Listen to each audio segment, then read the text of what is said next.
আসসালামু আলাইকুম বন্ধুরা, আজ আমি কাঁচা শুকনো মরিচ, রসুন, কাঁচাটা, কালো জিরা কাঁচা সব একসাথে বাটবো। বাটে এই ভর্তাটা খাইতে অনেক মজা। আর এদিকে রেখেছি শুকনো মরিচ, ভেজে রেখেছি শুকনো মরিচ, রসুন, কালো জিরা ভেজেছি তেল দিয়ে। কয়েক টুকরা পেঁয়াজ নিয়েছি আর শুটকি মাছ নিয়েছি, লবণ নিয়েছি।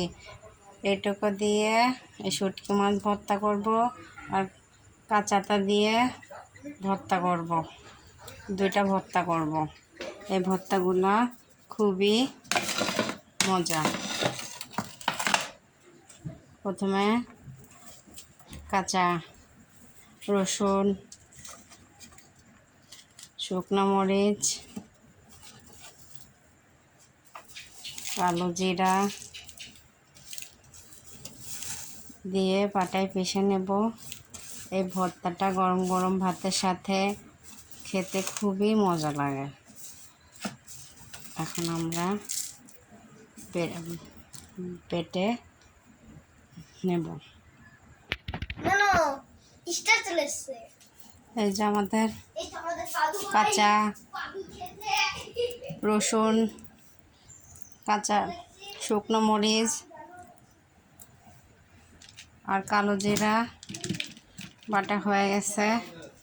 এখন আমরা শুটকি মাছটা বেটে নেব। শুটকি মাছ দিয়ে দিলাম,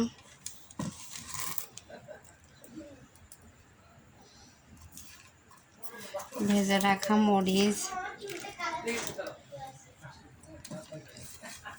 রসুন আর কালো জিরা দিয়ে নেব।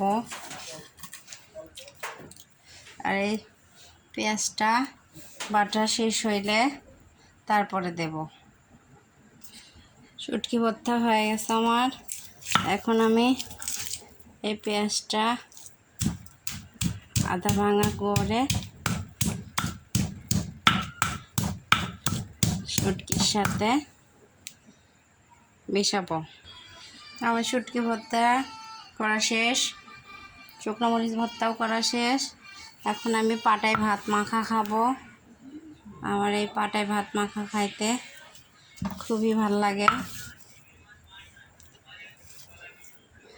পাটায় সুন্দর করে ভাত মাখাইতে খাইতে খুবই মজা। ধন্যবাদ।